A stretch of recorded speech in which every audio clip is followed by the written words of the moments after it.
Ukrainian President Volodymyr Zelensky will begin a day of high-level meetings on Capitol Hill. He is set to meet with senators and have a one-on-one meeting with the House Speaker Mike Johnson before he heads to the White House. Senators are getting more pessimistic about a deal on immigration in order to greenlight aid to Ukraine. Republicans say Zelensky's visit will not do anything to change their demands that U.S. border policy be dealt with as part of this.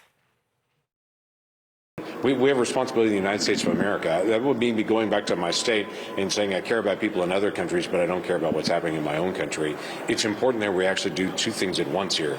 And we're the United States of America. It's not that we look at other nations and go, gosh, they're really in trouble, but we're going to ignore our own needs as well. We've got to actually pay attention to our own needs while we're also dealing with the needs around the world as well. That was Oklahoma Republican Senator James Lankford, who is the lead Republican negotiator on immigration policy. The lead Democratic negotiator on all this, Senator Chris Murphy, has warned, quote, the future of the world is at stake if we fail. Murphy also says Putin is delighting in Republicans' insistence that we get a deal on immigration reform. Russia does appear to be celebrating. Look at Russian state TV. What's happening in the U.S. is beneficial for us. Ukraine is losing. Russia is winning. This is it. Their funding and weapons came to an end. As of now, well done, Republicans. They're standing firm. That's good for us. Even Mitch McConnell, well done, Gramps. Joining us now is Senator Chris Murphy of Connecticut. Senator, you said the future of the world is at stake, and you're shaking your head, I think, because of what you just heard from Russian state television. You guys have 48 hours. Are you going to get this done?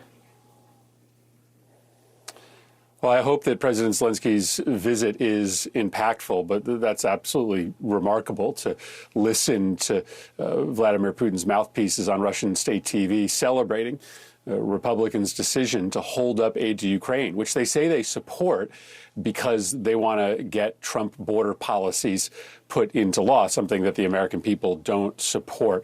I just think this is too important to play games over. Yes, I'm in the room trying to figure out a path forward on these Republican demands because failure cannot be an option. But we shouldn't have to be here. If we all agree that it would be terrible for America and terrible for the world for Vladimir Putin to march through Ukraine and potentially into Europe, then let's stop him from doing that. I have lots of domestic political priorities. I would like to see universal background checks or a ban on assault weapons passed. But I am not conditioning my support to stop Vladimir Putin's march into Ukraine upon the resolution of my domestic political priorities, because if all of us did that, Washington would grind to a halt. We've got to get things done when we agree. And Republicans say that they support Ukraine funding. So I wish they would just put their votes where their mouth is. Instead, we are in a difficult negotiation on border policy that may come to a conclusion this week. It may not. But the future of the world really is at stake. James Lankford, who we just heard from, your Republican counterpart in all of this, said, look, it's the Biden administration, the president, that coupled this all together in his supplemental request. He put border funding with Ukraine and Taiwan and Israel funding. You said the White House is more involved now. Do you think he has a point by saying the Biden administration coupled it together and now we've got to deal with it together? I don't, because it's fairly normal for there to be these emergency spending bills before Congress when we have insufficient funds for the operation of the border or for our foreign policy objectives. It's very different to say on top of that funding, we are going to make major changes in law. And that's what Republicans are asking for. They are asking for very severe, very draconian immigration policy changes that they know could not pass if they weren't holding up support for the war against Vladimir Putin. But isn't that the exact point? I just think that's the difficulty. Isn't that their exact point? This is it's a crisis. I think many people agree what's happening at the border is a crisis. So this is a moment we got to deal with it at home, and then we're going to help Ukraine too.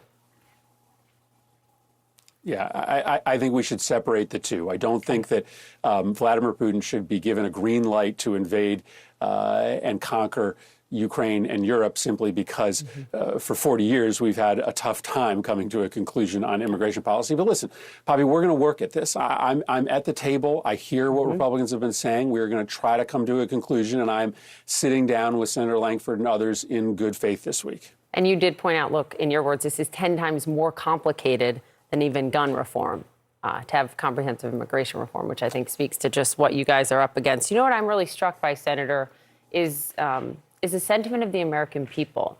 There are a number of new polls out that show that the support for more funding for Ukraine is waning. I mean, just look at the Pew numbers. 31% of Americans think the U.S. is providing too much support to Ukraine. The same thing is reflected in Gallup. What do you say to those people at home who feel that way? How do you change their hearts and minds? Well, listen, I think we do labor under the consequences of really bad American foreign policy for the last 20 years. When the American public looks at the places where the United States has been involved or funded wars overseas, few of them have gone right. I admit that, right? From Vietnam to Afghanistan to Iraq to Syria. But this is different. This is the World War II, the post-World War II order coming undone. And if big countries can reset their borders by invading smaller countries, then I think it's just a matter of time before American troops are directly at war with a big power abroad, whether it be Russia or China. So this feels different to me. If we don't hold the line here, ultimately, I think we're going to have American men and women fighting and dying overseas, which is something that I don't want and the American people don't want. Senator Murphy, Thursday marks 11 years since the tragic massacre at Sandy Hook Elementary. It is the reason it propelled you to Congress to try to change things. This has been your fight on guns of your entire career in Congress. The youngest Sandy Hook victim would be 17 today. They'd be finishing high school. They'd be planning for college. They'd be with their family, getting ready, celebrating Hanukkah, getting ready for Christmas, all of that. Our latest analysis at CNN is that there have been 80 school shootings just so far this year, most of them on K through 12 campuses. Reflect on the last 11 years, where we are and where we go. Yeah, listen, obviously this is a really hard time for all of us as we get ready to mark 11 years since Sandy Hook. I've spent a lot of time with the families from Sandy Hook at this time, and there's a descent that happens for all of them as they get ready for December 14th. And yes, the mass shootings, the school shootings are still at historic highs, but there is some good news. We passed last year the first bipartisan major change in gun laws in 30 years. We broke the back of the NRA. And overall gun violence rates in this country are actually down by a significant number since we passed that bill, over 10%. The mass shootings are still high, but there are far fewer people dying from guns this year than last year because we passed legislation making it harder for dangerous people to get guns. Now, that means there's 100 people, not 110 people dying every day. That's still far too high, but it shows what is possible. And what is possible is real changes in gun laws because we've built a movement since Sandy Hook of kids, adults, community members to make sure that we are more powerful than the NRA. So it is a very sad time of the year, but for me, it's a reminder of what is possible and what we've actually achieved in the last decade.